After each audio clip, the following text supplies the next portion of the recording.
Ce programme vous est présenté par Ma.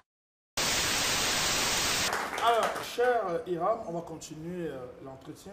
Cette fois, on va passer à une petite rubrique que j'appelle un nom en commentaire. Ok. Je vais vous donner des noms des personnalités politiques ou autres et je te prie de faire un commentaire. J'espère que tu ne me demandes pas trop de parler de mes adversaires politiques. Bon, alors, je ne vais pas vous donner les noms de vos amis, en tout cas. Ça marche. Ça, c'est sûr. Première personne, Maurice Kamto. Un acteur majeur de l'opposition camerounaise depuis bientôt 10 années. Le premier classé d'après les résultats de l'élection présidentielle de 2018. Je pense un homme de droit exceptionnel. Et sur ce terrain, on doit être fier d'avoir des personnes qui représentent et qui vendent l'image du Cameroun à l'international comme lui. Et je pense quelqu'un qui a encore, si le chef de l'État à 92 ans dit qu'il a encore la foi, la fougue de servir le peuple et la jeunesse camerounaise, je pense qu'il y a encore des choses que nous pouvons tirer de l'expérience du professeur Maurice Kamto. Ok. Cabral Libi. Quelqu'un qui a osé à un moment donné où ce n'était pas forcément envisageable. C'est-à-dire qu'aujourd'hui, bon, on se moque d'ailleurs de nous, les nouveaux candidats déclarés jeunes, en disant que nous venons faire une Cabral. Et donc ça témoigne de ce qu'il a eu, de ce qu'il a pris comme risque. Moi, quand je parle des acteurs politiques, quels qu'ils soient, même si je ne suis pas en accord avec eux sur le détail de leurs propositions, de leur stratégie, j'ai toujours immensément du respect pour eux. Parce que je sais ce que ça veut dire que d'être un opposant au Cameroun. Je sais encore plus ce que ça veut dire que d'être un opposant quand on est jeune au Cameroun, c'est-à-dire quand on devrait, d'après les autres, être concentré à nourrir sa famille et qu'on vient s'attaquer à la nourriture des vieux. Les autres, voilà. Les anciens. Donc, juste pour cela, j'ai beaucoup de respect pour l'honorable Cabral Libi, pour ce qu'il a fait et continue de faire en matière d'éducation et d'encouragement des jeunes à l'implication dans le champ politique. Ok. Alors, on va terminer par celui dont vous cherchez le fauteuil. Oui. Paul Biya. Un homme de son époque, mais son époque est passée, qui a commencé sa carrière dans l'administration publique, il avait 29 ans, et qui a bâti un système dans lequel on nous dit qu'à 36 ans ou 37 ans, on est trop jeune pour être président de la République.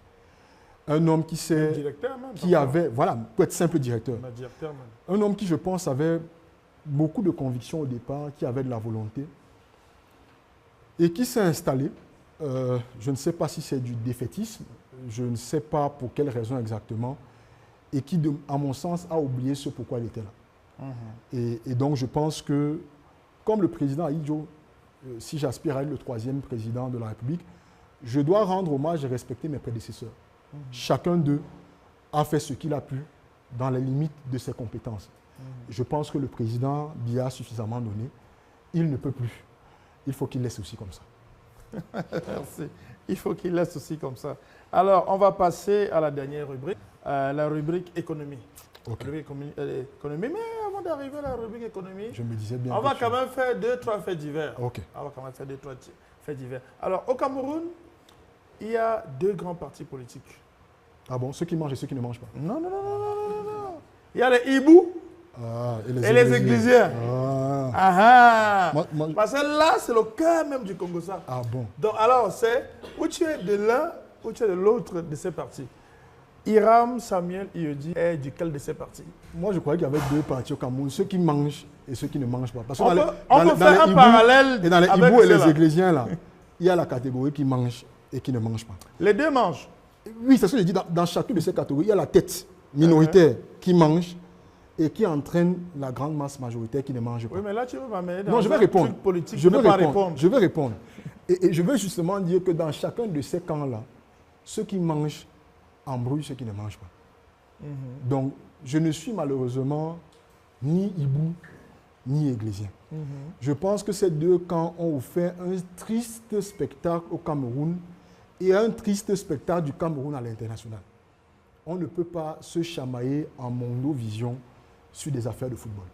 Mais je voudrais quand même dire ça nous a appris qu'il y a un certain nombre de réformes qu'il faut rapidement mettre dans la conduite de nos politiques publiques en matière de sport. La première des choses, c'est que le ministre des Sports ne peut pas uniquement être le ministre du football. Et que nous, notre espérance aurait été qu'il accorde aux autres disciplines sportives la même attention qu'il accorde au foot. Et les mêmes moyens. Voilà, moi j'ai fait du foot, mais j'ai aussi fait beaucoup de basket. Et je vois, on a aujourd'hui un Camerounais, Pascal Siakam, qui joue les finales de la NBA. Quand même. On a eu un Camerounais, si la double nationalité est accordée, Joel Embiid, qui a été MVP, meilleur joueur de basket du monde. On a des Camerounais qui se battent tous les jours pour former dans certaines disciplines de l'athlétisme et de autres, et il n'y a pas les mêmes moyens qui soient alloués. Donc, ce que ce scandale m'a révélé, et je vais parler pour le cas des Hibou, parce que je crois que c'est eux, c'est l'incapacité de notre ministre d'être le ministre de l'ensemble des disciplines sportives. Et non, c'est les Églisiens qui ont relevé ça. Oui, mais qui ont relevé cette insuffisance des Hibou. Voilà. Et du côté des Églisiens, ce que ça nous a révélé, c'est qu'on ne peut également pas avoir, pour un pays grand comme le Cameroun, qui est quand même 5 fois champion d'Afrique, qui est le premier pays africain, quart de finaliste de la Coupe du Monde. Médaillé d'or aux Jeux Olympiques. On ne peut pas, médaillé d'or aux Jeux Olympiques, avoir une organisation du football qui continue de dépendre des financements publics. Parce que c'est là le nerf de la guerre. Moi, je suis un pétrolier. Dans le métier du pétrole, il y a 4 grands principes. Mais le premier principe qu'on nous répète quand vous commencez votre carrière, c'est que c'est celui qui paye qui parle. Donc, tu ne peux pas être chez toi. C'est le voisin qui rationne. Et puis, quand il est dans ta cuisine pour dire voilà ce qu'on mange, tu dis qu'il n'a pas de droit chez toi. Ça devient compliqué. Donc, le seul moyen d'empêcher le voisin de venir donner des ordres chez toi, c'est d'être indépendant.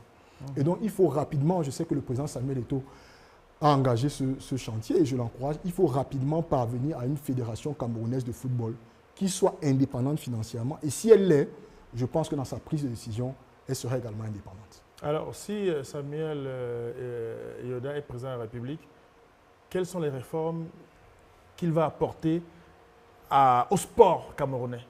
Et surtout, les rapports entre le ministère en charge des sports et les différentes fédérations de football. La première des choses, c'est qu'il faudra autonomiser rapidement les fédérations. Le travail du ministre, il n'y a pas que dans le foot. Je pense que, je ne sais pas si dans la fédération camerounaise de judo et de boxe, il s'est initié dedans, dans celle de tennis ou de tennis de table également. À un moment qu'il y a pas autant d'argent en boxe. Oui, c'est ça le problème, mais il faut faire confiance aux acteurs pour qu'ils s'autogèrent. Le travail du ministre, c'est de s'assurer que la vision du chef de l'État, traduite par une politique que défend le Premier ministre, est implémentée dans le département ministériel dont il a la charge. C'est-à-dire, est-ce que nos sportifs ont les moyens qui leur permettent de s'entraîner? Est-ce qu'ils ont les infrastructures? Est-ce qu'ils ont l'accompagnement en termes de formation? Est-ce qu'ils ont la possibilité de s'exprimer à l'étranger pour apporter des médailles au Cameroun? C'est là que s'arrête le travail du ministre. Le ministre n'a pas intervenu dans l'élection des présidents de fédération, dans les choix des entraîneurs. Et donc, très rapidement, en tout cas dans notre gouvernement, nous aurons un gouvernement, je ne vais pas dire déconcentré, où nous aurons énormément de réformes à mettre en place sur 7 ans. Déjà, je le dis un peu, parce que c'est aussi l'une des clés de notre gouvernance, on a trop de ministres au Cameroun. Ça, il faut le dire. Nous sommes un pays de 30 millions d'habitants qui a 63 membres du gouvernement. Pour les gens, ça a l'air normal. Parce que les curiosités camerounaises... Enfin, pour ceux qui mangent, c'est normal. Pour ceux qui mangent. Et nous les perturbons quand nous venons en parler. La France, c'est 70 millions d'habitants. C'est un gouvernement d'une trentaine de ministres. Nous estimons que... Parce que justement, Yaoundé, et j'appelle ça Yaoundé sans, j'allais dire, catégoriser les habitants de Yaoundé. Mais quand je parle de Yaoundé, je parle du lieu du pouvoir. Yaoundé a décidé de gérer tout seul l'argent des Camerounais, d'empêcher les présidents de fédération de prendre leurs décisions et donc d'être partie prenante de tous les micro-décisions dans lesquelles, en réalité, le ministre n'a absolument rien à voir.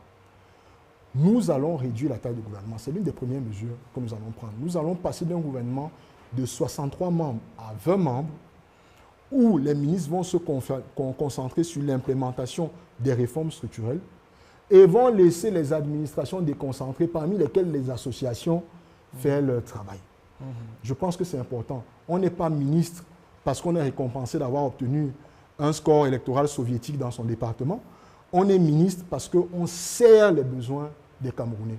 Et quand on est ministre en charge des sports, ce qui doit nous guider, c'est de savoir si les décisions qu'on prend profitent prioritairement aux athlètes et aux amateurs du sport camerounais. Voilà les décisions que nous prendrons pour que les fédérations soient plus autonomes dans leur prise de décision. Super.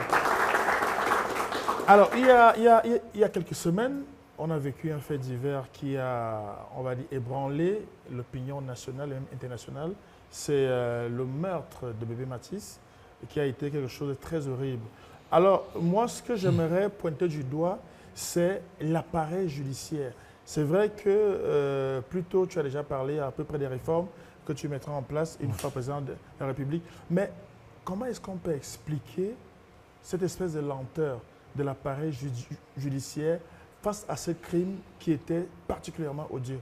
Non, tu me permets de témoigner toute ma douleur, ma sympathie et mes condoléances à la famille de ce petit être, Mathis, qui avait toute la vie et tout l'avenir devant lui. Le Cameroun subit une multiplication de scandales judiciaires ces dernières années. Tu es artiste, donc tu es proche des journalistes. On ne sait toujours pas ce qu'il est advenu de Martinez Zogo. Cas Martinez Zogo. Je pense qu'il y a eu Ouazizi Samuel quelques semaines avant. On a eu une de nos jeunes sœurs institutrices qui est morte rouée sur les coups de son époux, qui a été acquittée par les tribunaux camerounais avec une amende de 52 000 francs CFA. La justice camerounaise s'effondre. Et quand la justice s'effondre, la société s'effondre. Et là, tu me permettras de tirer, mais je le fais avec respect et par amour pour eux, un tout petit peu sur les NAM. Nous avons construit une école nationale d'administration et de magistrature dans laquelle j'ai l'impression qu'on explique à nos frères et sœurs qui y vont, qui sont des princes au-dessus de tout. Ils sont élevés à la pratique du pouvoir et deviennent finalement des esclaves du pouvoir. Ils oublient qu'ils sont d'abord des serviteurs. Là, je parle de manière générale parce que le constat qu'on fait, la justice s'accompagne d'un certain nombre de services déconcentrés, dont la préfectorale et les autres, qui ont exactement le même type de comportement. C'est-à-dire que c'est des rois qui, assis sur leur trône, oublient qu'il y a une loi, une constitution, des textes qui régissent notre vie en communauté et que le devoir d'un magistrat, c'est de dire la loi. Le devoir d'un inspecteur de police, d'un adjudant à la gendarmerie, à la police judiciaire, c'est de respecter les textes de loi pour protéger la sécurité des citoyens camerounais. Finalement, nous nous sentons en danger dans notre pays. Donc, très clairement, pour le cas de la justice, il faudra réformer les NAM. Parce que là, j'ai parlé spécifiquement tout à l'heure de la sortie du pouvoir exécutif, de la gestion continue de la magistrature. Mais je pense qu'il faut réformer les NAM. Dans les contenus d'enseignement et dans la valeur morale et psychologique que l'on transmet à ceux qui sont supposés conduire le fonctionnement de notre administration publique, il faut qu'on ait des contenus qui leur rappellent qu'avant tout, ils sont des serviteurs du peuple, ils sont des serviteurs de la loi, ils doivent prendre des décisions dans des délais de temps les plus brefs possibles et s'assurer qu'ils protègent les droits et les devoirs du peuple camerounais. Certains, l'honorable Joshua aussi proposait en 2018 simplement de supprimer cette école-là. Je ne pense pas qu'il faille la supprimer, mais je pense que dans l'éducation et la construction des administrateurs publics du Cameroun, il y a quelque chose de profond à revoir pour qu'à l'image de la tradition africaine, ils redeviennent les serviteurs de la communauté. Ok. Alors, dernière question avant de passer à la rubrique économique. Est-ce que si Hiram est président de la République, les meetings des partis politiques ne seront pas systématiquement interdits par le sous-préfet, comme c'est quasiment le cas maintenant? Je rappelle que sur ce plan-là, nous sommes sur le régime de la déclaration. Et c'est important, pas de l'autorisation, c'est important de le dire. C'est-à-dire que quand vous voulez tenir une manifestation publique, vous avez l'obligation de la déclarer. Le sous-préfet, d'après la loi, n'est pas tenu de l'autoriser. Par contre, il peut l'interdire s'il apparaît qu'un certain nombre d'indicateurs de troubles à l'ordre public se présentent. C'est ce qu'ils disent pour interdire systématiquement. Je veux d'abord commencer par dire que sous ma présidence, il n'y aura pas de sous-préfet. Parce qu'il faut commencer par là. Ah. Voilà. Nous nous promettons ou nous défendons une architecture de l'État à 3 niveaux. La commune, qui est en charge des questions de développement local, on en a parlé un peu tout à l'heure. La région qui assure la coordination, notamment sur le plan des infrastructures. Donc c'est la région qui sera chargée de la construction des routes, des écoles, des centres de production et de distribution d'énergie, des hôpitaux. Et l'État central, c'est pour ça que le gouvernement revient à 20 membres qui s'assurent des questions régaliennes. Le lien entre l'État central et ce qu'on appelle aujourd'hui les collectivités territoriales décentralisées sera assuré à l'échelle des départements via les préfets. Donc nous n'aurons plus de sous-préfets. C'est d'une inutilité. Et nous n'aurons plus de gouverneurs parce que nous aurons à la tête des régions un président de région élu et qui n'aura pas besoin d'un représentant de l'État qui vienne contrôler son travail. Il sera autonome. Le maire sera autonome. Et donc le sous-préfet déjà, qui souvent joue un rôle de contrôle de l'action du maire. C'est-à-dire qu'au Cameroun, nous avons une architecture institutionnelle où les personnes qui sont élues par le peuple sont contrôlées par ceux qui sont nommés. Ça ne fait aucun sens. Donc il n'y aura plus de sous-préfet. Donc ceux qui feront des manifestations publiques, les partis politiques, devront simplement déclarer auprès du préfet et qu'ils soient pleinement rassurés qu'ils pourront mener leurs activités sur la place publique en toute tranquillité. Vous me permettez un peu de dénoncer ce qu'on a observé, puisqu'on est dans les faits divers, avec le MRC il y a quelques jours, à Douala, où on a interdit la circulation des mototaxis. Je ne pense pas qu'il y avait une urgence sécurité à Douala. Potentiellement lié au fait qu'un leader de parti politique revient d'un séjour à l'étranger et souhaite être accueilli par ses militants. Ce n'est pas ça le travail du préfet, ce n'est pas ça le travail du sous-préfet. Nous avons d'autres urgences au Cameroun et donc nous allons supprimer ces fonctions et ces mécanismes qui empêchent les Camerounais d'exercer leurs droits et leurs libertés en toute quiétude. Ok, merci, ça c'est clair. Et quelle serait la forme de l'État? Fédéral, décentralisé, ou alors ça va continuer comme ça? Deux choses. À la question qui m'a été posée tout à l'heure, j'ai expliqué que nous avons un principe. Il y a le projet de la forme de l'État que le MP3 défend, et il y a comment est-ce qu'on doit implémenter cette forme de l'État. Donc je vais commencer par notre projet.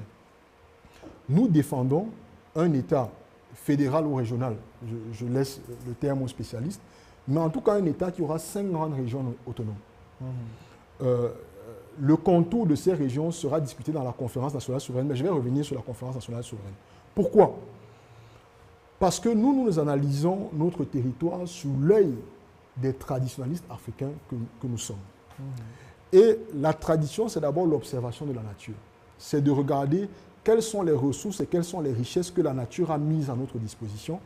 Parce que le meilleur moyen de les organiser de manière optimale, c'est de se conformer à la logique de la nature.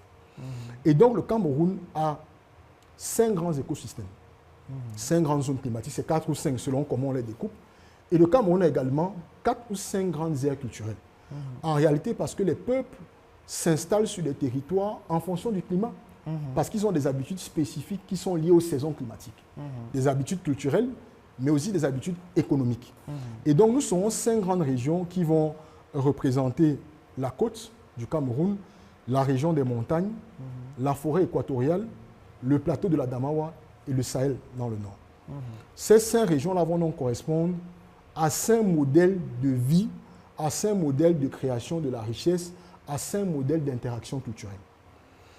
Donc voilà la forme pour la question spécifique de la forme de l'État. Ça ne se rapproche pas un peu du programme de certains candidats qui parlent du communautaire? Bon, en tout cas, de ce que j'ai compris, du régionalisme communautaire, je crois. Ce n'est pas la base communautaire qui fixe le découpage des territoires. Pour nous, c'est vraiment la viabilité économique des territoires qui est prioritaire. C'est ça. Donc pour nous, c'est d'abord la viabilité économique pour construire ces 5 régions-là. Et effectivement, à l'intérieur des régions, nous pourrions avoir un découpage. Chaque région sera dotée de 10 à 15 départements. Un découpage qui suit l'implantation territoriale de nos grandes communautés. Mais l'argument prioritaire, c'est la viabilité économique. On ne crée pas des régions pour en créer. On crée parce qu'on s'est assuré que ces régions sont dotées de toutes les potentialités pour nourrir les populations qui y vivent. Mais après avoir dit cela, ce que nous disons aussi, c'est que la forme de l'État est une question tellement sensible, surtout avec la crise anglophone, qu'un seul acteur politique, même s'il était le vainqueur de l'élection présidentielle, ne pourrait pas décider de lui tout seul de comment est-ce qu'on va découper le territoire camerounais. En 1885, les gens se sont assis à Berlin, ils ont découpé notre territoire, on n'était pas là-bas, et ils nous ont dit qu'on devait constituer un pays. quand l'Allemagne, on nous a mis dans le gâteau de l'Allemagne, quand l'Allemagne a perdu la Première Guerre mondiale, ils se sont encore assis et ils ont décidé que maintenant on passerait comme un territoire sous tutelle et sous mandat de la France et de l'Angleterre. Donc le territoire qui était allemand, là, on l'a divisé en deux.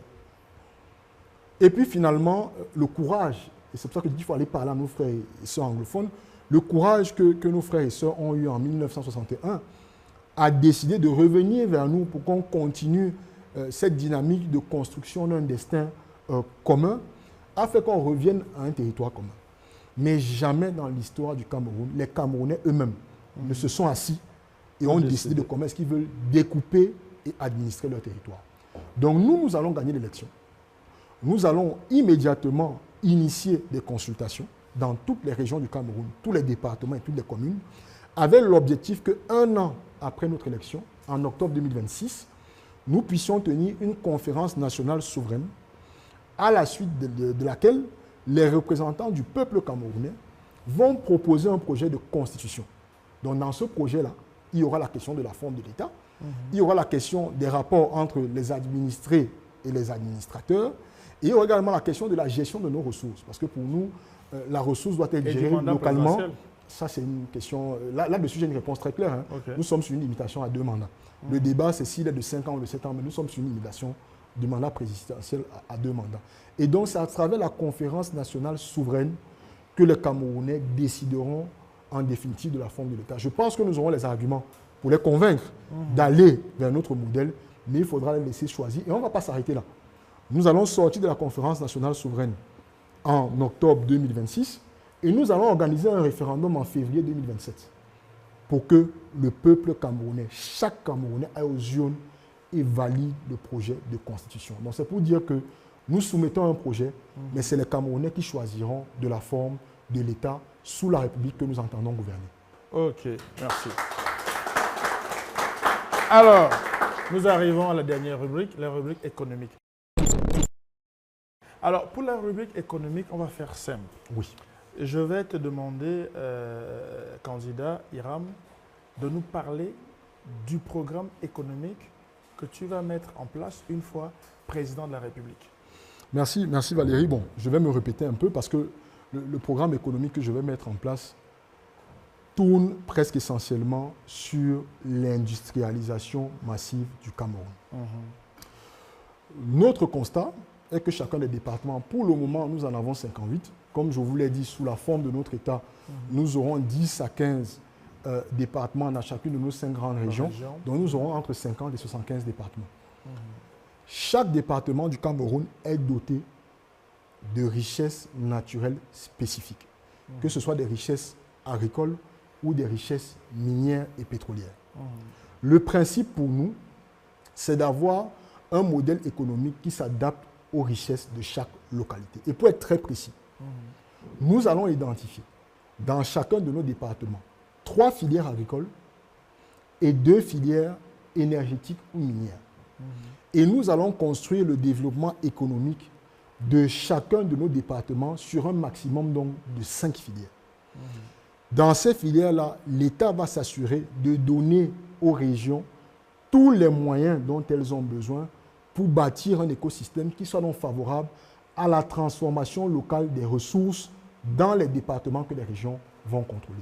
Donc en fait, c'est un modèle économique déconcentré où localement, les populations vont pouvoir bénéficier de la plus-value des richesses du sol, du sous-sol et même du climat. Donc voilà le modèle économique que nous défendons, mais qui n'a de sens, comme je l'ai dit, que si on interdit l'exportation des matières premières pour que justement cette matière première-là devienne le socle et la fondation de la construction d'une économie de la production qui va permettre que les populations camerounaises soient autosuffisantes sur le plan alimentaire et sur le plan énergétique, mais aussi que notre Made in Cameroun permette que nos produits aillent à la conquête des autres marchés africains. Donc voilà un peu la philosophie qui va guider le modèle économique que nous allons conduire à la tête de l'État à partir du mois d'octobre 2025. Excellent. Alors, je veux savoir, que pensez-vous de la, on appelle ZLECAf? La ZLECAF, la zone de libre-échange. Voilà, et de l'import substitution prôné par l'État du Cameroun. Bon, Je commence par l'import-substitution. Ok, on commence par là. Quand vous mettez en place une politique d'import-substitution, ça veut dire, comme ça le dit, que vous remplacez l'importation par des filets de production locale qui vont permettre que les biens de consommation qu'on importait avant, on puisse les retrouver directement produits sur le marché local. L'État du Cameroun a annoncé la mise en œuvre d'une politique d'import-substitution, mais dans certaines filières industrielles, vous vous rendez compte que les importateurs ont encore plus d'avantages fiscaux que les industriels. Ah. C'est-à-dire que le commerçant, et je ne les critique pas, c'est noble également d'être dans le marché de la distribution, mais le commerçant qui fait vulgairement ce qu'on appelle du bayam selam, et c'est vrai que c'est les bayam selam qui sont les maîtres de notre économie, qui achètent, rajoutent une marge et vendent, a souvent plus d'avantages fiscaux que l'industriel camerounais Qui fabrique, qui va produit. investir des centaines de millions pour mettre en place des industries, qui va employer des centaines de Camerounais, se retrouve avec un poids fiscal plus important. Donc je pense que dans cette politique d'import-substitution qui partait sûrement d'une très bonne intention, il faut rapidement revoir le modèle fiscal qui est imposé aux industries camerounaises pour qu'elles puissent donc avoir du souffle pour réinvestir, agrandir leur capacité de production et donc mettre sur le marché des produits qu'on n'aura plus besoin d'importer. Donc je pense que pour le moment, cette politique d'import-substitution est un échec. Maintenant, sur la ZLECAf, moi je suis un panafricaniste.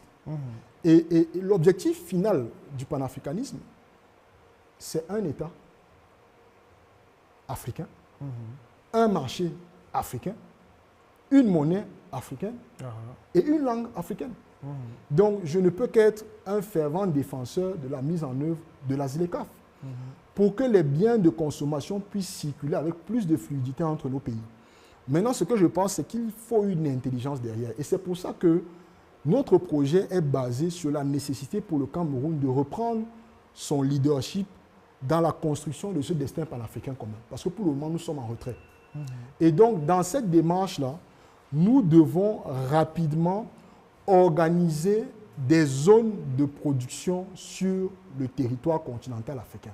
Des zones de production spécialisées. C'est-à-dire que vous avez des pays qui vont être spécialisés, comme le RD Congo, grâce à son potentiel hydrologique immense, sur la production d'électricité pour l'ensemble du continent.